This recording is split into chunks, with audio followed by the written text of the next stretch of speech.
Chers amis, je tenais à vous souhaiter un très chaleureux Shabbat Shalom depuis Yerushalayim, Irakodesh, la ville sainte, notre parasha de Bo, les 3 dernières plaies. On se prépare à sortir d'Égypte et il y a aussi tout le récit du sacrifice pascal. Et dans ce récit-là, alors il est écrit que Ushmartem et matzot, vous ferez attention de garder les matzot. La matzah, si on ne fait pas attention, elle fermente, elle devient du chametz.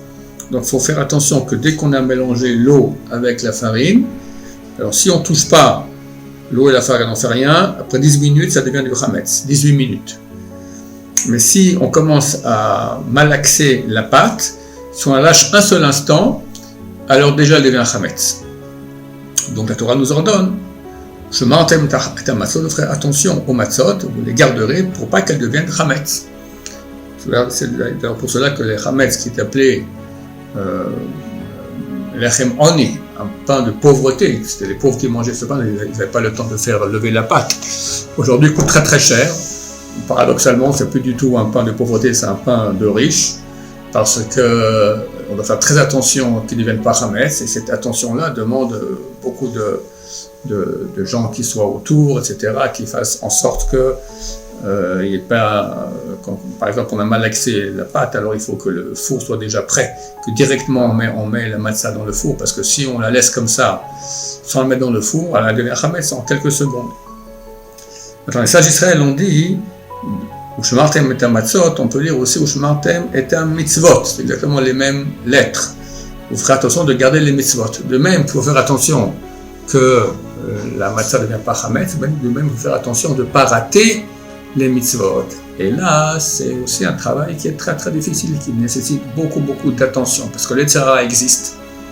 Il veut absolument nous empêcher de faire les mitzvot. Alors si on ne fait pas attention, et ben il nous vole la mitzvah, elle est partie, et c'est terminé, et on l'a raté. Et des fois la perte elle est énorme. À ce titre, on raconte l'histoire suivante, qu'un type est parti en Amérique, et un rabbin pour aller demander des dons. Et il arrive là-bas à Kennedy, l'aéroport, il sort et il pose ses 2 valises et il arrête un taxi.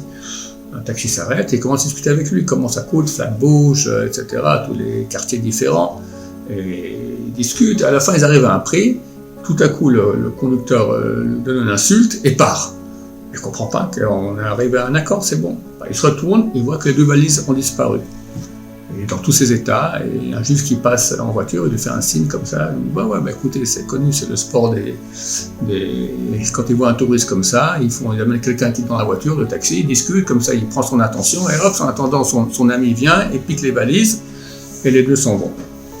C'est exactement ce que nous fait le Yetzer Hara. Il voit qu'on va faire une mitzvah maintenant, alors il prend notre esprit et nous fait oublier maintenant l'essentiel de la mitzvah, et hop, la mitzvah elle est volée. Par exemple la prière, c'est un exemple quotidien. On doit faire une Amida de 19 bénédictions qui est un cadeau extraordinaire que Dieu nous a donné par le biais de ses prophètes. Ces 3 prophètes plus 120 grands sages d'Israël, il y a 2500 ans qui ont mis au point cette prière. C'est une prière qui a un impact extraordinaire. Mais si on dit les mots sans les penser, c'est comme un corps mort, sans âme. D'accord, une prière sans âme, comme ça me disent Chazal, une prière sans concentration, sans penser ce qu'on dit, c'est comme un corps sans âme, un corps mort. Qui peut dire qu'il fait toute sa Amida en se concentrant? Le Yetzer Hara vient et se bat, mais se bat de toutes ses forces pour nous faire penser à tout, sauf à la Amida. Et c'est pour ça que viennent Chazal et nous dit Ushmartem et mitzvot, vous ferez attention de garder les mitzvot. Attention! Bon, ça c'est l'Amida. L'Amida c'est long effectivement de faire 19 brachot en pensant chacun des mots. Mais il faut gagner le maximum qu'on peut. Surtout la première bénédiction, que si on n'a pas fait ça avec concentration, normalement la prière n'est pas valable. On doit le refaire. Alors, on ne le refait pas aujourd'hui parce qu'on dit que la deuxième fois ne sera pas meilleure que la première. Mais c'est tellement dommage.